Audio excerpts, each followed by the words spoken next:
Happy Monday, everybody. Welcome to another episode and a new week of China Update, where we discuss leading political, economic, and geostrategic analysis on the world's number 2 economy. My name is Tony. It looks like it may turn out to be a very big week this week. Let's jump in. Hong Kong is confronting its deadliest fire in nearly 8 decades. A disaster that has left at least 146 people dead, exposed deep regulatory failings, and triggered an aggressive government response aimed as much at containing public anger as it is at managing relief. The inferno at Wong Fok Court at Tai Po has shaken a city still scarred by the 2019 protests, and the authorities' handling of public reaction reflects a political order that prioritizes stability above all else. And with this disaster, that new order is being put to its first major test. In recent days, Hong Kong's so-called National Security Police, introduced by Beijing after the 2019 protests, arrested a man who simply launched a petition calling for government accountability. A few years ago, this would have been perfectly legal, along with former district councillor Kenneth Chung and a volunteer who assisted at the fire site. Officials have not confirmed details, but said that actions would be taken, quote, according to actual circumstances and in accordance with the law, end quote. Over the weekend, the Office of Safeguarding National Security, also set up after the national security laws introduced post-2019 protests, warned against, quote, anti-China disruptors, end quote, seeking to exploit the tragedy to, quote, create chaos, end quote, drawing direct parallels to the unrest of 2019. A government advisor reportedly warned of an explosion of public unrest if the situation is mismanaged. The response underscores the government's heightened sensitivity to any sign of dissent ahead of the December 7th legislative elections, only the second held under Beijing's new so-called patriots-only system. Campaigning was briefly paused after the tragedy, but authorities say the polls will proceed. The last election saw record low turnout, and officials are eager to maintain control of the political narrative. Yet public anger is mounting as more details emerge about safety lapses. Survivors say no fire alarms went off across the 8-building estate. Regulators had issued repeated warnings to the contractor renovating the complex, including one just a week before the blaze, urging proper fire prevention measures. The fire began when scaffolding netting ignited, setting off a chain reaction as foam boards around the windows and bamboo scaffolding burned rapidly. 11 people linked to the renovation have been arrested by anti-graft authorities, and more investigations are underway. Even as civil society has been curtailed in recent years, volunteer efforts surged after the fire. Students, residents, and small businesses organized food distribution, clothing drives, and support networks. In a sign of the paranoia among the political class, authorities have reportedly increased surveillance over even these volunteer grassroots organizations and efforts. Chief Executive John Lee, relatively untested as a crisis manager, has pledged financial relief, temporary housing, and a full investigation. The government has earmarked 38 million Hong Kong dollars for victims, offered living allowances, and relaxed mortgage terms for affected residents. Mainland authorities have launched nationwide fire risk inspections in response. But beyond the immediate crisis, the tragedy poses a deeper test for Hong Kong's governance under Beijing's reshaped political system.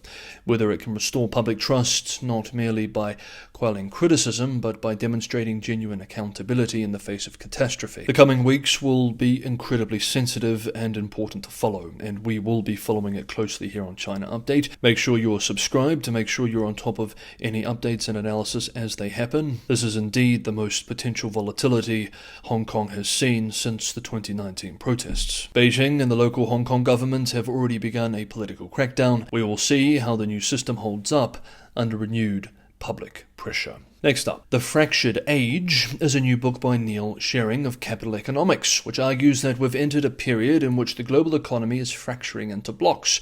While this fragmenting could take several forms, the most likely outcome, he argues, remains that the world forms into blocks centered on the US and China. And while the current focus is on trade and supply chains, fracturing will also affect everything from cross-border flows of capital and technology to efforts to secure critical minerals. I'm about halfway halfway through the book, and it's a good read for regular viewers of China Update. This won't seem like a strange thesis. Indeed, we have been following this closely for years now. Now, I was going to do a deep dive into the book at some point this week, but in recent days, Martin Wolf, a senior commentator at the UK-based Financial Times, penned an excellent piece exploring the ideas of the book with his own analysis added. So for today, I wanted to unpack the book, this Wolf piece, and some other supplementary observations. Some of the graphs used here are from the Financial Times too, based on data in this book, The Fractured Age. What lies ahead for the world economy? In his new book, Shearing distinguishes fragmented from outright deglobalization. Global trade volumes may not collapse as they did in the 1930s, and cross-border connections will not disappear, but they will be rewired. Trade with rivals will shrink, trade with trusted partners will deepen. Supply chains will bend around geopolitics, and the world is likely to coalesce into two broad blocs, one centered on the United States, the other on China, with a swath of unaligned states squeezed uncomfortably in between. This geopolitical shift is already visible. Much of the US political establishment has converged on the idea that China's rise is the defining challenge of the century. In Beijing, the rhetoric is equally heated. Before meeting Vladimir Putin last May, Xi Jinping likened contemporary US hegemony to the, quote, arrogant fascist forces, end quote, of the mid-20th century. The atmosphere is unmistakably combative. Shearing contends that the US bloc will hold a decisive economic advantage in a fractured world. America's allies include most of the advanced economies, while China's only meaningful partner is Russia. At market exchange rates, the US-aligned bloc accounts for 68% of global GDP, compared with just 26% for China's side. Even at purchasing power parity, where China's weight is larger, the US bloc still commands half the world's output. He also makes a controversial prediction. While many countries may prefer to maintain ties with both Washington and Beijing, most will ultimately be compelled to choose. Security guarantees, access to Western markets, deep financial systems, and the global role of the dollar will tether major economies to the United States. And in moments of crisis, Shearing argues, many governments simply trust the US more than they do China. Technologically and financially, the US and its allies also retain structural advantages. They dominate foundational technologies, particularly in information technology, and host the world's deepest, most trusted capital markets. China, for its part, has built strong positions in critical minerals and rare earths, but these choke points can be mitigated over time, especially for a well-capitalized and innovative US-aligned system. Yet Shearing's analysis also suggests that China stands to lose more than the US in a fractured global economy.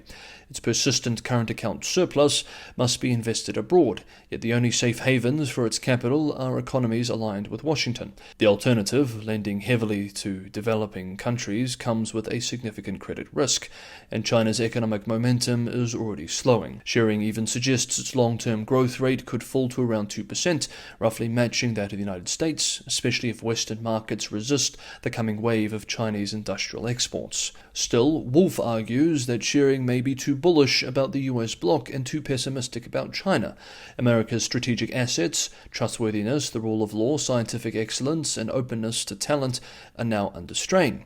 The current administration, he argues, erratic approach to allies from Canada to India to Ukraine has already damaged perceptions of US reliability. If the trajectory continues, countries that lean towards Washington today may drift toward a more neutral position tomorrow. Conversely, writing off China is premature, Wolf adds.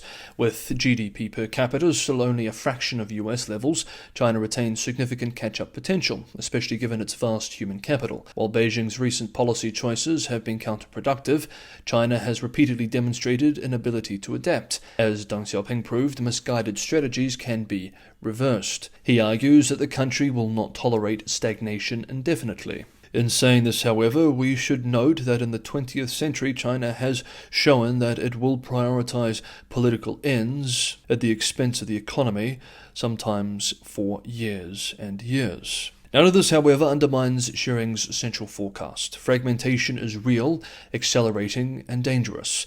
As Graham Allison and James Winfield recently noted, the world has enjoyed its longest great power peace in nearly 2 millennia. It is far from guaranteed to continue. A fractured world may not only be poorer, it may also be far less safe. Okay, that is today's episode of China Update. Thank you so much, everybody, for watching. Have a good Monday, have a productive week, and I hope to see you for another update tomorrow.